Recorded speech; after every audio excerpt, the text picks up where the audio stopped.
안녕하세요. 오늘은 소그룹 공과 제42과 주님께 유명한 작은 야고보에 대해서 함께 나누어 보도록 하겠습니다. 오늘 함께 나누실 하나님의 말씀은 마가복음 3장 13절에서 19절까지 말씀인데요. 16절에서 19절까지 읽어보도록 하겠습니다. 이 12를 세우셨으니 시몬에게는 베드로란 이름을 더하셨고 또 세베대의 아들 야고보와 야고보의 형제 요한이니 이 둘에게는 보아너게 곧 우레의 아들이란 이름을 더하셨으며 또 안드레와 빌립과 바돌로메와 마테와 도마와 알페오의 아들 야고보 및 가나안인 시몬이며 또 가롯 유다니 이는 예수를 판자더라. 아멘. 네, 그래서 오늘은 우리에게 잘 알려져 있지 않은 작은 야고보에 대해서 함께 나누어 볼 건데요. 서론을 읽어보시면서 한번 살펴보도록 하겠습니다. 미국의 워싱턴에 가면 미국을 방문한 국빈들이 꼭 가보는 알링턴 국립묘지가 있습니다. 그런데 그곳에 가면 우리의 발걸음을 멈추게 하는 곳이 있는데 그곳은 무명용사의 무덤입니다. 그 무명용사의 무덤에 다음과 같이 쓰여 있습니다. 여기 오직 하나님께만 알려진 명예로운 미국의 한 전사가 잠들다. 이와 마찬가지로 오늘의 주인공인 작은 야고보에게 별명을 붙인다면 주님께 유명한 작은 야고보라 부를 수 있겠습니다. 작지만 알려지지는 않았지만 주님께 유명하였던 작은 야고보를 통해 무엇을 배울 수 있겠습니까? 작은 야고보는 어떤 사람이었습니까? 네, 그래서 오늘 우리가 살펴볼 작은 야고보는 성경에 직접적인 언급은 없습니다. 그래서 이 작은 야고보는 우리 성도님들께 잘 알려진 유명한 사람은 아닌데요. 그러나 우리가 성경의 여러 힌트들을 볼 때 주님께는 유명할 수 있었던 작은 야고보였다고 알 수 있습니다.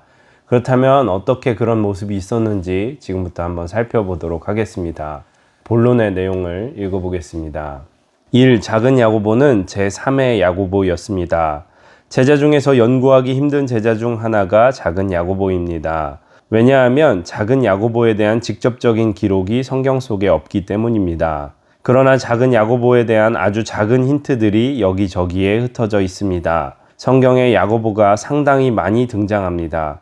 그러나 제일 유명하고 대표적인 야고보는 3명이 있습니다. 먼저 세베대의 아들 야고보가 가장 돋보이는데 세베대의 아들 야고보는 베드로와 요한과 더불어 으뜸 제자 3인방이었습니다. 세베대의 아들 야고보는 사도행전 12장에서 제자들 중에서 제일 먼저 헤롯 안디바에게 순교를 당한 사랑의 제자 요한의 형제였습니다.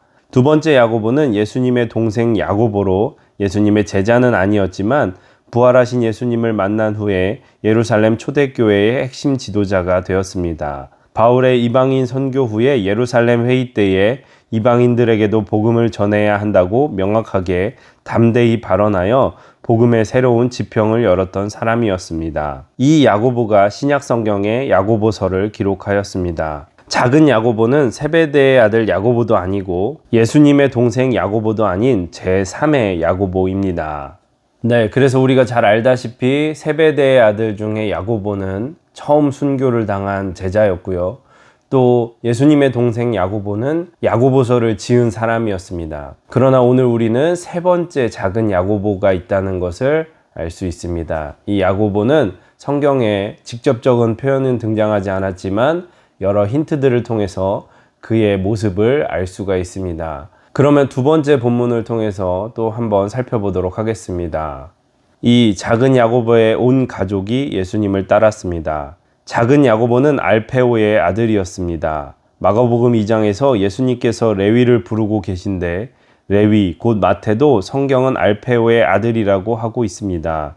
이것으로 보아 마태와 작은 야고보는 알페오의 아들들로 형제로 추정할 수 있습니다. 그렇기에 제자의 명단에도 나란히 이름이 나오는 것 같습니다. 또한 예수님의 십자가 바로 앞까지 따라갔던 여인 중에 작은 야고보의 어머니 마리아가 있었습니다. 작은 야고보의 어머니는 마리아로 예수님을 신실하게 쫓았던 여인이었습니다. 정리하면 작은 야고보의 부모님은 알페오와 마리아였고 그의 형제는 마태였습니다. 작은 야고보의 온 가족은 예수님께 신실한 제자요 성도였습니다. 네, 그래서 우리가 살펴본 바대로 알페오의 부모님과 형제인 마태는 모두 신실하게 예수님을 쫓았던 사람이라고 생각해 볼 수가 있습니다. 이것으로 추정컨대 아마 알페오의 아들 작은 야고보도 예수님을 신실하게 쫓아 그 가족과 함께 열심히 신앙생활을 했던 것으로 보입니다. 네, 그러면 세 번째 문단을 읽어보면서 계속해서 야고보에 대해서 살펴보도록 하겠습니다. 3. 작은 야고보는 열심당원에서 예수님의 제자로 거듭났습니다. 예수님 당시에 4가지 부류의 사람들이 있었습니다. 첫째는 사두개파 사람들이 있었는데 이들은 대제사장들과 높은 정치 계급의 사람들로 어떻게 하든 로마와 좋은 관계를 유지하여 자신들의 권력을 지키기를 원하는 권력층이었습니다. 둘째는 바리새파 사람들로 이들은 유대인의 전통인 율법을 고수하며 지키며 사는 전통 유대인들이었습니다. 셋째는 에세네파로 어지럽고 세속적인 세상을 떠나 금욕적인 삶을 사는 신비주의자들이었습니다. 세례 요한이 에세네파에 소속되어 있었습니다. 마지막으로 열심당으로 로마의 지배와 압제 아래에서 유대 나라를 해방시키기 위해 해방운동을 하는 거친 무력 항쟁파 사람들이 있었습니다. 초대교회 역사에 의하면 작은 야고보, 다데오, 가나나인 시몬, 가롯 유다가 예수님의 제자 중에서 열심당원이었습니다. 그런데 놀랍게도 세리 마태가 작은 야고보의 형제라면 형 마태는 로마를 추종하는 사람이었고 동생 작은 야고보는 로마를 강하게 반대하는 사람이었습니다. 아마도 이전에 마태와 작은 야고보는 별로 관계가 좋지 않을 수도 있었겠습니다. 어쨌든 중요한 것은 열심당원이었던 다데오와 시몬, 가롯 유다는 예수님의 제자이면서도 여전히 열심당원의 성격을 어느 정도 가지고 있었지만 작은 야고보는 열심당원에서 완전히 예수님의 제자로의 길을 걸었던 사람이었습니다. 작은 야고보가 오늘을 살아가는 우리에게 무엇을 교훈하고 있습니까? 네, 그래서 우리가 살펴본 바대로 작은 야고보는 열심당원 사람이었습니다. 열심당원은 질럿이라고도 하는데요. 이들은 로마의 압제로부터 벗어나서 무력 항쟁으로 이스라엘의 독립을 꿈꾸던 사람들이었습니다. 그러나 우리가 알다시피 이 작은 야고보는 예수님을 따르면서 복음을 알게 되고 열심당원에서 예수님의 제자로 그 정체성을 바꾸는 모습을 우리가 볼 수 있습니다. 네, 그러면 계속해서 이 작은 야고보를 통해서 우리가 얻을 수 있는 교훈들을 한번 살펴보도록 하겠습니다. 첫째, 작은 야고보는 작지만 꼭 필요한 제자의 길을 걸어갔습니다. 우리가 작은 야고보의 세세한 것은 알 수 없지만 한 가지 분명한 것은 12제자를 이야기할 때 항상 작은 야고보가 그 자리에 있었습니다. 마태, 마가, 누가복음에 동일하게 제자들의 명단에 그의 이름이 나오고 있으며 예수님이 부활하신 이후에 사도행전 1장 13절에 120문도가 마가의 다락방에 숨어 성령을 기다릴 때도 여전히 작은 야고보의 이름이 있습니다.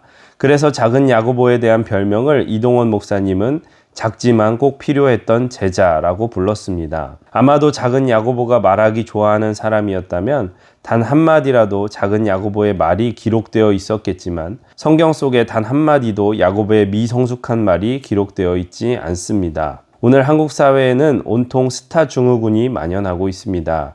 그 스타의 자리를 지키지 못하면, 성공하지 못하면 아무런 의미가 없는 것으로 생각하여 우리의 인생의 주인공이신 그 예수님의 자리까지 빼앗아 내가 주연으로 살아가는 사람들이 많습니다. 작은 야고보는 자신을 드러내지 않은 가운데 그리스도께만 스포트라이트가 비치도록 겸손히 살아간 성도들의 예시적인 모습이 아닌가 생각합니다. 둘째, 작은 야고보는 작지만 제일 많이 예수님을 닮은 길을 걸어갔습니다. 초대교회의 기독교 역사가 유세비우스는 작은 야고보에 대해 다음과 같이 말했습니다. 그는 한때 훌륭한 애국자였다. 그러나 그는 후일 매우 훌륭한 그리스도인이 되었다. 그는 금욕적인 자기 수양에 누구보다 힘썼던 제자였다. 12제자 중에서 가장 기도를 많이 한 제자가 이 작은 야고보이다. 그래서 유세비우스는 작은 야고보에 대해서 이렇게 묘사했습니다. 그는 약대의 무릎을 가지고 있었던 사람이었다. 아마도 이 작은 야고보는 다른 제자들이 떠들고 아우성치고 있었을 때에도 인간의 소리를 바라는 것이 아니라 무릎을 꿇어 주님께 기도하는 제자였습니다. 그래서 이런 작은 야고보를 향하여 유세비우스가 깜짝 놀랄 만한 칭찬을 하였습니다. 예수님의 제자 가운데서 제일 예수님을 닮았던 제자가 작은 야고보였다. 자신의 소리는 멈추고 늘 조용히 자신의 자리를 지키는 제자 작은 야고보는 예수님을 가장 많이 닮은 제자의 길을 걸었습니다. 셋째, 작은 야고보는 작지만 주님 앞에 큰 제자가 되는 길을 걸어갔습니다. 작은 야고보와 같은 사람은 제2 바이올린 연주자에 비유할 수 있겠습니다. 오케스트라 연주를 위해 제2 바이올린 주자가 꼭 필요합니다. 어떤 때에는 제1 바이올린 주자와 동일한 수준의 실력을 요구하고 경우에 따라서는 제1 바이올린 주자보다도 더 어려운 부분을 연주해야 할 때도 있습니다. 그런데 오케스트라를 지휘하는 지휘자에게 제일 힘든 문제는 열정적인 제2 바이올린 연주자를 구하는 것이 어렵다는 것입니다. 왜냐하면 누구나 다 제1 바이올린 연주자가 되기를 원하기 때문입니다. 심포니보다 더 장엄하고 영광스러운 하나님의 크신 뜻을 이루기 위해서는 작은 야고보와 같은 제2 바이올린 연주자가 많이 필요합니다. 그러나 오늘날 교회 안에서도 제2 바이올린 주자는 절대로 되지 않으려고 합니다. 그러나 작은 야고보는 예수님, 베드로, 요한, 야고보 등 남을 세워주고 자신은 후미진 곳, 스포트라이트가 비치지 않는 곳에서 사역을 충실히 하는 주님 앞에 큰 사람이었습니다. 작은 야고보와 같은 믿음의 길을 걸어가는 사람이 아쉽습니다. 하나님께서는 우리가 이 땅에서 얼마나 유명하였느냐가 아니라 얼마나 충실하였느냐로 우리를 평가하실 것입니다. 네, 그래서 야고보의 모습을 정리하면 그는 겉으로는 드러나지 않았지만 자신의 자리에서 자신에게 주어진 사역을 묵묵히 최선을 다하는 그러한 제자였던 것을 알 수가 있습니다. 요즘같이 자기를 드러내기를 좋아하고 자신을 나타내는 것을 가치로 여기는 시대에 우리도 작은 야고보의 영성을 닮아서 보이지 않는 곳에서 이름 없이 빛도 없이 주님만을 위해서 섬길 수 있는 자리를 사모하는 것은 어떨지 한번 깊이 생각해 보게 하는 글입니다. 네, 이렇게 해서 소그룹 공과 제42과 성경의 인물 작은 야고보에 대해서 함께 나눠 보았고요. 나눔과 삶의 적용을 천천히 읽어보시기를 바랍니다.